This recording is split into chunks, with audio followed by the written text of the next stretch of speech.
Lifeline is undoubtedly one of the most popular legends in all of Apex Legends. We all know her as the combat medic who's capable of supporting the team with her drone of compassion, known as the D.O.C for short, and her care packages. But there's much more to the character than you think. From her interesting backstory to all the skills and tricks you could perform with her, we'll let you in on everything you didn't know about Lifeline.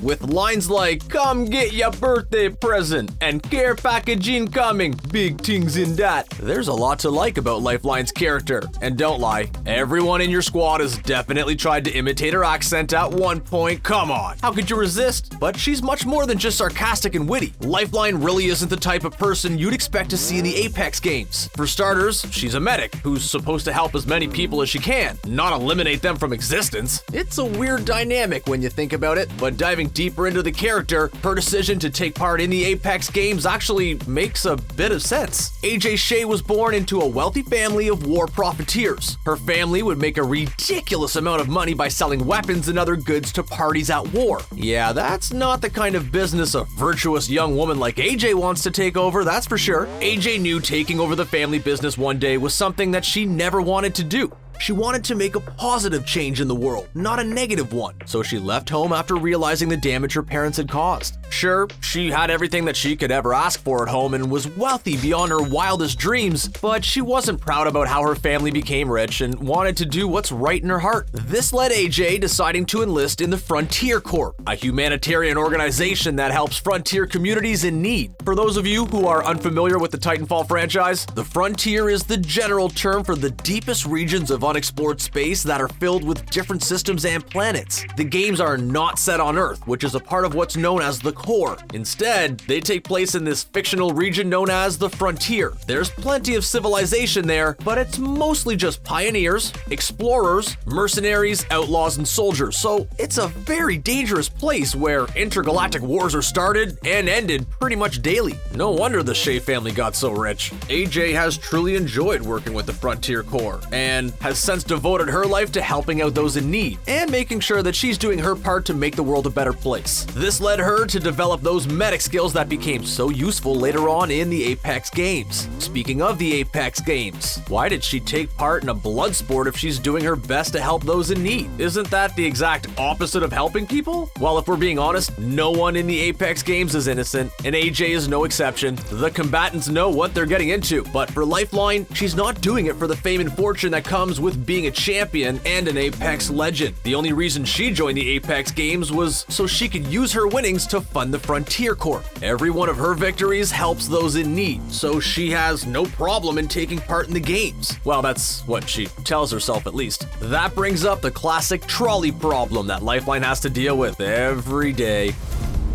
For those of you unfamiliar with the trolley problem, it's essentially a hypothetical situation and a thought experiment in ethics, where you have a runaway trolley moving towards 5 incapacitated people lying on the tracks. You're standing next to a lever that, if you pull it, will redirect the train towards one incapacitated person on the side track. Do you pull the lever and become responsible for taking the life of one person, or do you do nothing and watch as 5 people get run over? In this scenario, Lifeline pulls the lever and decides to take part in the Apex games. But this moral dilemma must make things very hard for her. Oh, and by the way, she's been through all of this, and she's only 24 years old. Yeah, she's been through a heck of a lot in her young life.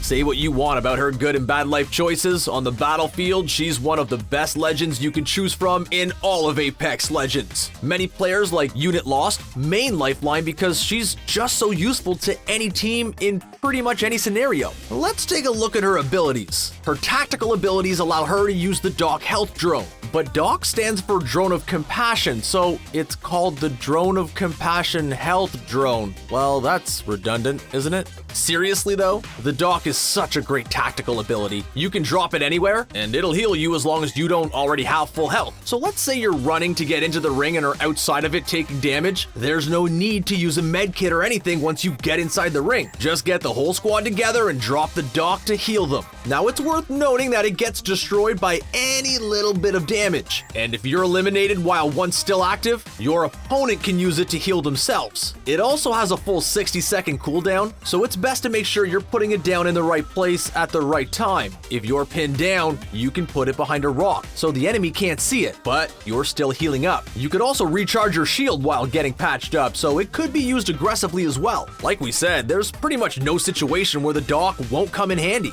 Okay, now hey, come close. We're gonna let you in on a little secret that Redditor YBS Saint figured out. If Gibraltar uses his Dome of Protection tactical ability, the device can clip onto the top of the D.O.C, meaning you could actually walk his shield by slowly moving behind the D.O.C and pushing it forward. The way it clips on makes it seem like this was intentional. We don't know when you'll ever be in a situation to do this, but hey, at least you know it's a possibility. Lifeline's passive ability is also quite useful, and unlike most characters, she actually has two of them. Her first passive ability allows her to use healing items 25% faster, which, combined with the D.O.C, makes her a great legend for aggressive players, because you can quickly get back into battle. Adding a legendary backpack to this makes it even more ridiculous, because it makes healing and shielding consumables take half the time to use, meaning you can heal 75% quicker, which is just out of this world overpowered. Her other passive ability allows her to revive down teammates quicker and puts a shield up as you're reviving them, which honestly isn't as useful as you'd think. Sure, the faster revive is awesome, but the shield just really isn't that great. It's usually not the best decision to revive a teammate in the middle of a gunfight, unless the other team is engaging you from a long distance and you have ample cover. Even after a gunfight ends and you come out victorious, it's still not worth it to go for the revive immediately. Think about it. If you revive your teammate in the middle of a battle, they're only going to have a quarter of their health, and they're going to go down after just a few shots or a single Peacekeeper blast. So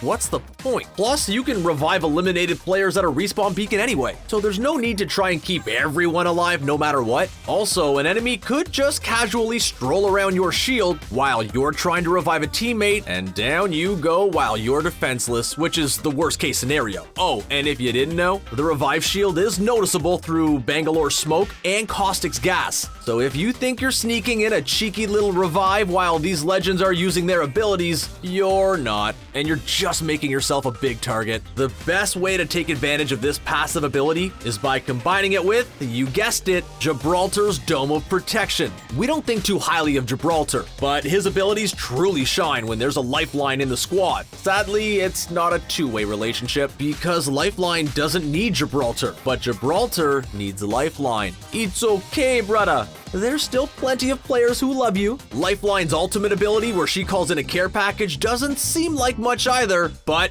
any Apex Legends veteran will tell you that it could change the course of a game when the care package lands. It'll hold 3 items which have a chance to be level 2 or 3 body shields, helmets, knockdown shields, any health and shield consumables, and any weapon attachment, which has a chance to be level 4. 1 slot is reserved for healing items, 1 for gear, and 1 for a weapon attachment. That's pretty good, isn't it? The care package could give you the weapon attachment you were missing or the level 3 body shield you need to win the game. If you're using Lifeline, make sure to use every ultimate accelerant you come across just to get that care package a little sooner. If someone else in your squad is using Lifeline, make sure you give them or ping them any ultimate accelerant you come across. Just feed them ultimate accelerants, and trust us, they will really appreciate it, and they'll definitely give you a good teammate sticker for it. The only downside to the care package is that it can let other squads know your location. Everyone can see them drop from the sky, and if they're close enough, they can see the blue column, and will even get notified that a care package is dropping nearby. On top of all this, they're quite noisy, so in the endgame, it's best not to call them in, because the last thing you need is a target on your back, but hopefully you'll be fully looted up by then, so it shouldn't really matter. You could even use the care package as cover in a gunfight if you're out in the open around the desert area. It might save your life and give you good loot in the process, so we consider that a win-win scenario. Lifeline has overcome a lot to become one of the best Apex Legends in the entire game. From leaving her wealthy family of war profiteers to becoming the Apex Games champion and using her winnings to fund the Frontier Corps, AJ Shea deserves your respect and admiration. She's definitely the most useful support character in the game and should be in every single high-level squad composition. Every team could use a Lifeline, and we consider her to be a top-tier legend that every player should master. Also, try to get her accent down pat. That should score you a few chuckles from players online. And that's everything that you didn't know about everyone's favorite combat medic, Lifeline. Is there anything that we may have left out? Who do you main in Apex Legends? Let us know in the comments section below, and don't forget to subscribe to CBR for more Apex Legends videos. Thanks for watching.